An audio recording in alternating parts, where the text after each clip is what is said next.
அனாதை பெண்ணு, யாருமே இல்லை, பெத்த அப்பாவும் இல்லை, தாயும் இல்லை. ஏதோ ஒரு குடும்பத்தில் போய் அனாதையாக நான் இருந்தேன். அந்த அம்மா கிட்ட பர்மிஷன் கேட்கல.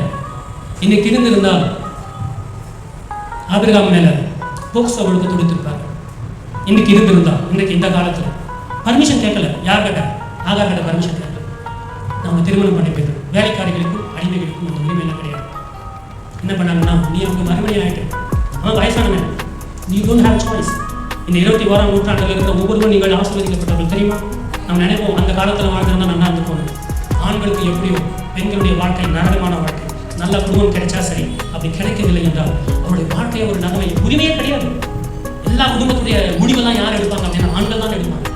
ஸோ அப்படிப்பட்ட நேரத்தில், அனாதையான நேரத்தில் எங்கே போகிறதுனே வழி தெரியாது. சின்ன பொண்ணு 18 வயசுல 16 வயசுல என்ன அறிவுக்கு நினைக்கிறீங்க? அதைத்தான் நான் சொல்றேன். இன்னைக்கு என்ன நான் சொல்ல விரும்புகிறேன், அந்த தேவதூதனானவர் உங்களுடைய எதிர்காலத்தை பார்க்கிறாரு. இங்க கண்ணீர் வடிக்கிறீர்களா? கர்த்தர் நிச்சயமா பார்க்கறாரு. சொல்றாரு, வயிற்றுல ஒரு குழந்தை இருக்கு, அந்த ஆம்பளை குழந்தை பிறகு அவருக்கு என்ன எதிர்பார்க்கிறார் அப்படின்னு சொன்னா, இப்போ நீ குடும்பத்தை விட்டு போகுது நல்லது, அடங்கிடு. ஏன் அப்படின்னு சொன்னா, உனக்கு பாதுகாப்பு வேண்டும். ஆகாவுக்கு என்ன வேண்டும்? நல்ல ஒரு குடும்பம் வேண்டும், இப்போ ஒரு பாதுகாப்பு வேண்டும், பிள்ளைகள் பிறக்க வேண்டும், அந்த மாதிரி நல்ல உணவு வேண்டும். யார் கொடுப்பா? வனாந்திரத்துல யார் கொடுப்பா? இறங்கி வந்துட்டார். அவர் இறங்கி போய் அந்த மாதிரி வீட்டுக்கு அனுப்பினார். அருமையா தெரிஞ்சது. என் இதயம் யாருக்கு தெரியும், என் வேதனை யாருக்கு புரியும், என் தனிமை என் சோர்வுகள் யார் என்னை தேற்றக்கூடும், யார் என்னை தேற்றக்கூடும்.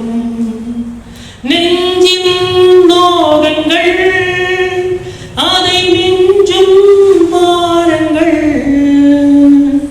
நெஞ்சின் நோகங்கள் அதை மிஞ்சும் பாரங்கள்,